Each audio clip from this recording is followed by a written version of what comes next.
And from the Caucasus, we go to the Balkans, and it's Monika that's going to flesh out the main issues from the Balkan perspective. Yeah. Thank you, dear Madam Chair, distinguished guests, ladies and gentlemen.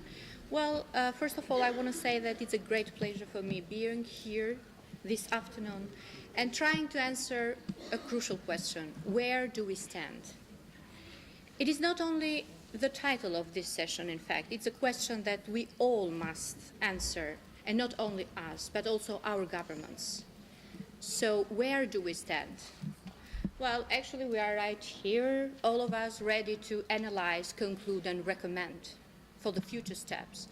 But as always, we are and we will continue to be in the front run, ready to invest, ready to continue our efforts for a better society. So this has been for years like this, and it will continue to be the same, because we are engaged in those efforts with all our spirit, hearts, resources, skills, and everything. Where do we stand? Well, there is the recognition for the exception of gender inequalities in our societies, in the Balkans especially now. There is a goodwill of the politic to change, at least to invest for change. So the state has accepted finally the role of NGOs, not only verbally, in fact. Now we are participating in different consultative bodies or consultative councils. And it means like we are not anymore those crazy women that just are blaming or are lying for such inequalities or violence. We have good laws in place. More money are invested for mechanisms to implement those laws. We have also new changes and adoptions or ratifications of the new conventions, but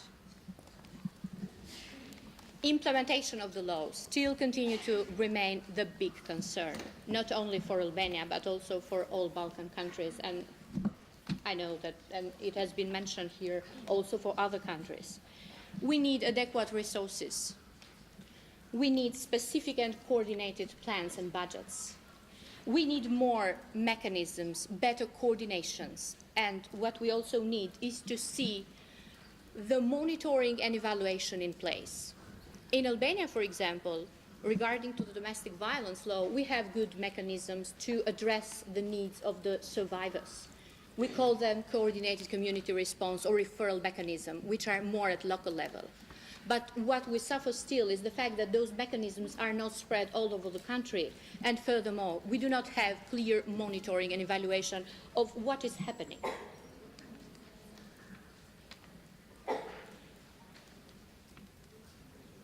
Improvement of gender machinery. This is very important. It was even previously mentioned that in some countries these machineries are not existing. In case of Albania and in other countries in Balkan, those machineries exist in different forms.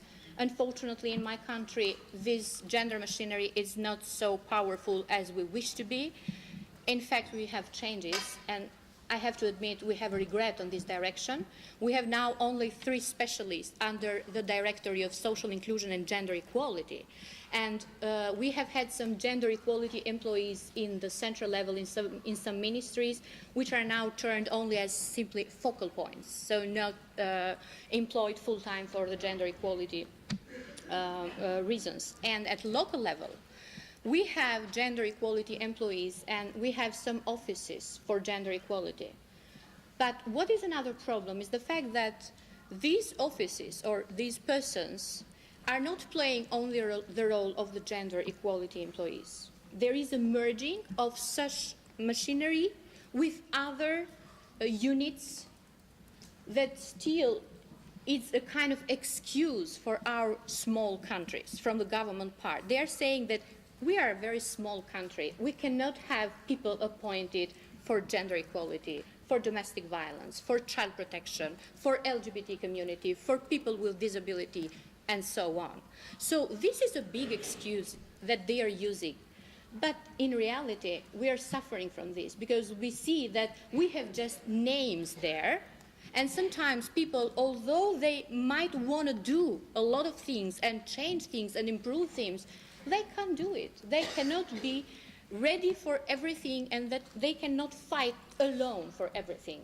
So having only one person in the same time means that less resources are dedicated, although in principle we see that the government is trying to address different issues related to gender equality, and they are planning and preparing good strategies, sometimes even in paper, because we have to see the amount of budgets that is dedicated for those strategies. When we speak for combating domestic violence and gender-based violence, there are many issues there. We can't, now due to the time limit, I cannot analyze all of them. But although we have good changes in the legislation, we still have a big number of women that are killed in the name of honor crime killing. So we have the same situation, although now domestic violence is criminalized. This is the big problem. In terms of services, you have some figures there that are taken from the WAVE Country Report 2013, and you can see the lack of services related, for example, to the counseling or to the shelters, especially to the non-EU countries. But what's very important, what we need to see in the future, we need to see additional resources for more adequate services.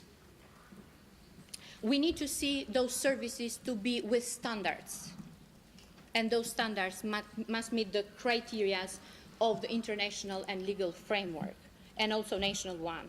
And what is very important also for the role of NGOs, the enabling environment for subcontracting their services is also very, very important. We have such discussion in my country. I know that the same discussion is also in the Balkan countries, but still, when it comes for subcontracting the services of the NGOs, we have a lot of problems to solve between the NGOs and the state. We can continue to speak for women economic empowerment, for women and health, for women and education. There are many, many other issues that we can address. But I want to say that, I want to conclude by saying that addressing the unequal division of unpaid care work, gender wage gap, unequal access to property and land are also very important. And recently in our countries, it looks like it is a new phenomenon happening, although not yet accepted by the government, which is related with the prenatal sex selection of the children.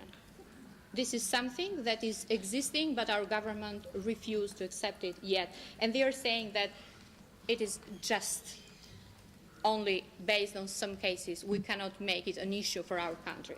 So I would like to conclude by saying that we must continue to act, be prepared to catch the right moment, be equipped with all those tools, fact sheets, and all our efforts must address the achievement of women equal rights, because we are not alone, we are so much here, we have all our partners, so together we can do it.